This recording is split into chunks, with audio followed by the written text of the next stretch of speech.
Olá, aluno, olá, aluna. Hoje nós vamos falar então sobre o tema astronomia, né? Então nós vamos falar a respeito do ontem e hoje, ou seja, do passado e do que a gente tem aí atualmente. Nós estamos na disciplina de ciências. Eu sou a professora Catiúcia e nós estamos na aula de número 4. Então falar de astronomia é falar do céu. Então o céu e seus elementos sempre despertaram a curiosidade humana, isso é fato. Diversos povos da antiguidade formulavam, hipóteses e teorias para tentar explicar os fenômenos que eles observavam, tanto durante o dia quanto durante a noite. Como exemplo, a gente pode mencionar os babilônios, os gregos, os chineses, os indianos, os americanos e assim tantos outros, né, que procuravam explicar alguns mistérios do universo, tá, e dos astros. Então, por exemplo, eles usavam as fases da Lua para contar o tempo, aí foi quando surgiu os primeiros calendários, e explicar fenômenos do dia a dia, né? Através dessas observações, as estações do ano, para programar a caça e a agricultura. As estrelas orientavam, né, seus deslocamentos em terra ou através das navegações. Então, eles utilizavam a astronomia, nessa ciência, que estuda os astros e os seus movimentos para auxiliar aí nas mais diversas atividades deles. Então é a partir disso que nós vamos trabalhar na nossa aula de hoje. Para começar, nós temos aí duas imagens, né, dois desenhos rupestres, né, e aí os primeiros registros de observações do céu foram feitos, né, por homens primitivos, ou seja, há milhares e milhares de anos lá na pré-história. Esses registros, então, podem ser notados em algumas pinturas rupestres encontradas por arqueólogos. Nós já vamos entender o que é quem eram os arqueólogos, o que eram os astros, o que eram as pinturas rupestres. A gente vai trabalhar aí esses conceitos daqui a pouco. E aí, então, através desses descobrimentos, nós podemos perceber que muito antes, né, dos desenvolvimento da astronomia, essas pessoas do passado já observavam o céu e eram feitos registros sobre eles. Então, os desenhos rupestres, na verdade, mostrava como que era a rotina, o cotidiano deles no passado. Então, através disso, o ser humano ele buscou, né, pelos astros, auxílio para resolver problemas que eles encontravam no dia a dia. Então, antes da criação de qualquer instrumento para observação aí do cosmo, do céu, do universo, né, os seres humanos contavam então somente com os olhos. Eles não tinham outros recursos a não ser isso. Tá? E aí então vamos entender o que é astro, o que é pintura e o que são lá os arqueólogos, né? Os astros, nós já havíamos comentado em aulas passadas, são corpos celestes, assim conhecidos, ou seja, todas as estruturas que naturalmente são encontradas no céu, são considerados então como astros, por exemplo, a Lua, os planetas, o Sol e as demais estrelas. Como pintura rupestre, né, que nós temos aqui, a pintura rupestre, ela é, na verdade, pinturas consideradas da pré-história, né? E com isso nós temos, então, a pintura rupestre, elas registravam, né, nas suas paredes, nos seus tetos, o cotidiano do que eles viviam. Então, essas paredes de cavernas também são encontradas pinturas rupestres em rochas, a céu aberto. É claro que em rochas a céu aberto é mais difícil porque você tem a ação do tempo, né, do clima e ao longo dos anos ele sendo afetado. Então as pinturas rupestres mais preservadas ficam, né, são aquelas localizadas dentro de cavernas. E os arqueólogos, que são aqueles profissionais que estudam os vestígios ou as pistas que foram deixados aí pelos povos do passado. E através disso eles conseguem então entender a cultura e os costumes que as pessoas naquele momento viviam, né? Então, dando continuidade, vamos lá. Há cerca de quase que 4.000 anos atrás, os chineses observavam e faziam registros, né, dos eclipses. Também tem registros que os povos da Mesopotâmia, incluindo que é aquela região onde hoje a gente tem o Iraque, tá? Lá pelo ano de 3000 a.C., criaram um calendário que já ajudava então a compreender melhor os ciclos de cheias e de vazantes dos rios, né? E a melhorar as condições aí para a própria agricultura. Eles eram então considerados excelentes observadores dos astros e com grande conhecimento na astronomia. E aí começaram a desenvolver o que a gente conhece como relógio do Sol, que é isso aqui que aparece aqui nessa imagem. E aí registravam algumas constelações e identificavam alguns planetas também que estavam mais próximo à Terra. Lembrando que a observação no espaço, neste momento, não tinha recurso nenhum de nenhum equipamento mais potente. O antecessor desse relógio do Sol é o famoso GNOM, tá? Então, o GNOM é essa estrutura aqui, ó. É uma haste, né, uma simples vareta espetada verticalmente no chão que projeta uma sombra porque ela vai, né, registrar este movimento aparente do Sol no céu. Tá? Então, a variação da posição da sombra indica a posição da Terra em relação ao Sol, e por meio então dessas observações, né, por meio da observação dessas porções de sombra, é possível calcular a passagem do tempo. Além disso, nós temos aqui então, a gente consegue através tanto de um GNOM ou também de um relógio do Sol, ter a noção dos pontos cardeais, tá? Que é importante a gente ter essa percepção de orientação. Mas com o decorrer do tempo, né, surgem os equipamentos mais modernos, mais sofisticados, e aí entra então a questão dos telescópios, né? Então até 1609, né, todas as observações astronômicas eram feitas aí, ó, sem o uso, né, de equipamentos. Então é conhecido como era pré-telescópico, né? Já de 1609 nós já vamos ter aí o uso de alguns equipamentos. Tá? Então foi neste ano de 1609 que Galileu Galilei, ao ouvir falar de um instrumento criado lá na região da Holanda, que usava lentes, que era capaz de aproximar as imagens, ele vai construir então a primeira luneta e aí vai apontar aí para o céu. Então, né, primeiro vai surgir uma luneta simples, até chegar aos telescópios mais potentes que nós temos hoje, né? Então, com isso, o ser humano pôde, pela primeira vez, ver corpos celestes muito, muito distantes, né?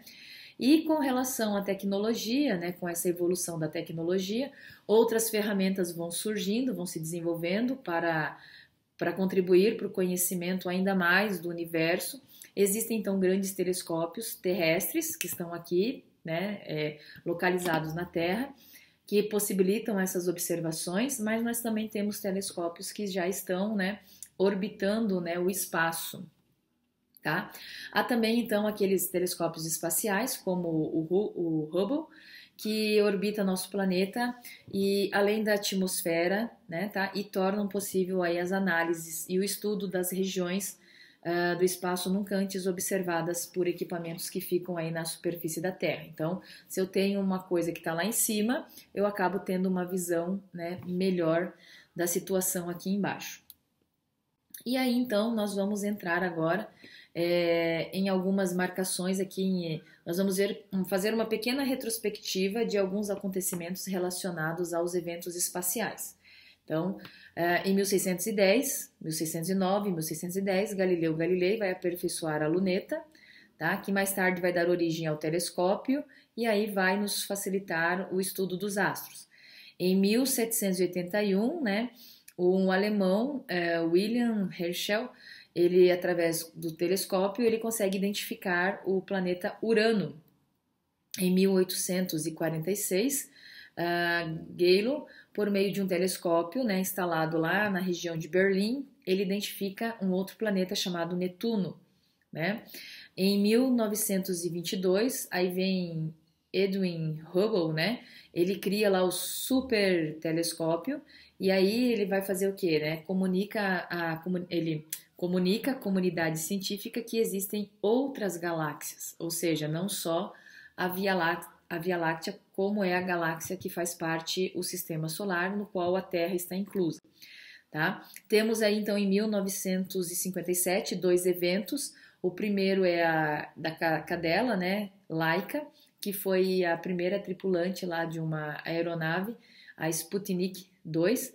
Infelizmente ela falece logo depois do lançamento, né, até porque as condições e ela serviu, na verdade, né, dos cuidados que a gente tem que ter com os os astronautas nessas viagens, então ela é um marco, a cadela Laika. Também foi nesse ano de 1957 que foi lançado daí o primeiro satélite artificial, o Sputnik, e aí que iria estudar as propriedades da superfície da Terra. Em 1961 nós temos lá o Yuri Gagarin, que foi o primeiro astronauta a ir para o espaço e ficar ali orbitando a Terra, e foi ele a frase, né, a Terra é azul, tá? Essa frase foi comentada por Yuri Gagarin. Em 1963 nós temos ali uma russa, né, a Valentina, que vai ser a primeira mulher a ir para o espaço, tá? Em 1963. E em 1969 nós temos o grande marco, que é a chegada do homem na Lua, né, o módulo lunar Apollo 11. Ele consegue aterrissar, né, em solo lunar, e 2 astronautas, né, o Neil Armstrong e o Edwin Buzz, né, conhecido, a pisarem na Lua. Então esses 2 astronautas pisam, o terceiro fica em órbita lá porque ele estava, né, a comando do módulo que ficou ali próximo do satélite da Lua, tá? Do satélite natural. Aí nós temos ainda, dando continuidade, em 1972, a sonda Pioneer 10, que foi, né, enviada para tirar fotos de Júpiter, e ela continuou mandando informação até 2003, então olha só, né, por mais de 30 anos ela mandava informação. Em 1977, então foi realizado aí o lançamento das sondas Voyager 1 e Voyager 2. O objetivo era coletar informações, né, e imagens de Júpiter e de Saturno, tá? As duas permanecem em funcionamento, né? E já extrapolaram aí os limites do que a gente entende pelo sistema solar.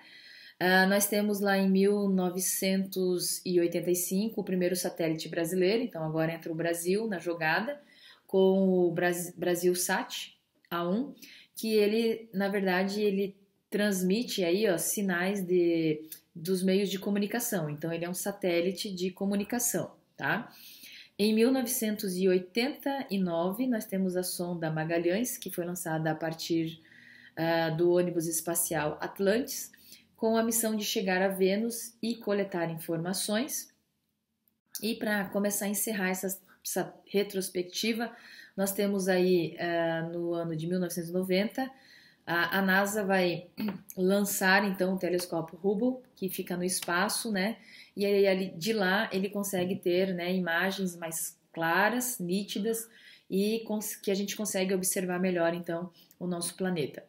Em 1997, a superfície de Marte vai ser explorada pelo robô, né, Sojourner, tá? E se eu não me engano, esse robozinho ele era acordado por música brasileira, tá? Era uma cientista, né, brasileira que estava ali junto do comando dessa missão. E em 2001, o primeiro turista espacial foi Denis Tito, tá? E aí a gente passa a inaugurar uma fase de exploração do espaço para o turismo. É claro, gente, que uma viagem espacial não é barata, mas tem gente que tem dinheiro e quer conhecer o espaço lá de cima, né? E aí, por fim, em 2004, surgem as primeiras imagens de um planeta que está fora do nosso sistema solar, e a partir daí, até hoje, já foram descobertos, né, vários planetas com essa característica que já não estão mais dentro só do sistema solar, mas já estão bem mais distantes, né? É claro que a gente parou aqui na retrospectiva de 2004, existem atuais, tá? Mas aqui é só para dar o gostinho, né, de como que as coisas aconteceram. E é claro que a cada ano que passa o avanço tecnológico, ele vai se acelerando e muitas coisas vão acontecendo em pequenos espaços de tempo. O que antes se levava, né, alguns anos, hoje a gente já tem a questão de meses entre um evento em relação ao outro. E por fim, falar um pouquinho então do método e conhecimento científico, né, já que nós estamos aí dentro da disciplina de ciências, e todo estudo científico ele tem que ter uma regrinha, ele segue, né, um percurso, e nós vamos falar um pouquinho dele, tá? Então, Se você aprendeu que a astronomia é considerada uma ciência antiga, né, vamos entender o que é a ciência. A ciência, então, ela é um conjunto de conhecimentos, né, adquiridos, estruturados e organizados, então, para gerar um conhecimento, geralmente, então, é preciso contar com um estudo e esse estudo tem que seguir um passo a passo, né? E aí entra o método científico, tá? Primeira questão dentro de um método científico, desse estudo passo a passo, é a observação, ou seja, é reconhecer um problema para tentar buscar respostas, né? E aí, então, nós temos o segundo momento, que é a formulação de algumas hipóteses. Hipóteses, na verdade, seria o quê? Uma forma de buscar respostas para resolver este problema, tá? Aí nós temos a questão da experimentação. Você então observou um fenômeno, um problema, você criou hipótese, agora você vai aplicar, vai ver se elas estão certas ou não, que é através da experimentação. É investigar as hipóteses por meio de experimentos e análises. Lembrando que essa parte da experimentação, a parte prática, que nem todos os trabalhos possuem, mas quando você tem essa parte prática, você tem que ter um grupo controle e um grupo experimental. O grupo controle é aquele grupo que vai se utilizar de padrão para comparar os resultados do grupo experimental. Então, o grupo controle, a gente já conhece o que vai acontecer. E aí, os fatores que você vai oscilar estão no grupo experimental, tá bom? E aí, dando continuidade, depois da experimentação, nós temos a interpretação dos resultados. Então, tudo aquilo que foi identificado no experimento deve ser registrado, interpretado, para que possa ser feita, então, essa análise e aí chegar a uma possível conclusão, né? Se a hipótese não for confirmada, deve-se retornar então ao item 2, criar novas hipóteses, fazer novos experimentos, ter novos resultados, ver novas análises para você poder ter novos resultados, né? E assim por diante, você vai fazendo uma sequência, né? Até atingir o objetivo. Então, existem diversos tipos de cientistas. Alguns trabalham em bibliotecas, tá? Investigando documentos, outros em laboratórios, fazendo experiências. Também há aqueles cientistas que atuam diretamente nos ambientes naturais ou ambientes urbanos. A ciência, então, ela é feita por muitas pessoas, né, em diversas partes do mundo, usando métodos e técnicas diferentes. E hoje o meio de comunicação, a internet, faz com que a gente se conecte com pesquisadores de diferentes regiões. E eu posso fazer parcerias, né, com pessoas de diferentes cantos do mundo. É preciso lembrar que o conhecimento atual da humanidade foi construído ao longo do tempo, né? Por isso, novas invenções, descobertas, ideias não representam somente o trabalho de uma pessoa, mas um conjunto de indivíduos. E conhecimentos feitos hoje, né, podem ser ultrapassados amanhã, né? Há sempre uma nova forma de ver e de interpretar esses problemas ou essas situações. Então, eu posso resumir que a ciência está em constante transformação. O que é certo hoje, amanhã pode não ser. E aí, toda vez que a gente estudar, né, o desenvolvimento histórico dos fatos, a gente não pode discriminar aquilo que eles aceitavam no passado. Por exemplo, lá na Grécia Antiga não tinha o conhecimento que a gente tem hoje na questão da tecnologia. Então, o conhecimento científico era são coisas bem diferentes, tá bom? Pessoal, vou ficar por aqui. O que eu queria falar com vocês era isso. Se vocês curtiram o vídeo, não esqueçam de dar um like no vídeo. Se vocês ainda não estão inscritos no canal, não esqueçam de se inscrever e de acionar o sininho. E esses slides eu vou colocar lá no Instagram, na Prof. Katiúcia Liscoves, para que vocês possam ter acesso. Aguardo vocês numa próxima oportunidade e tchau, tchau!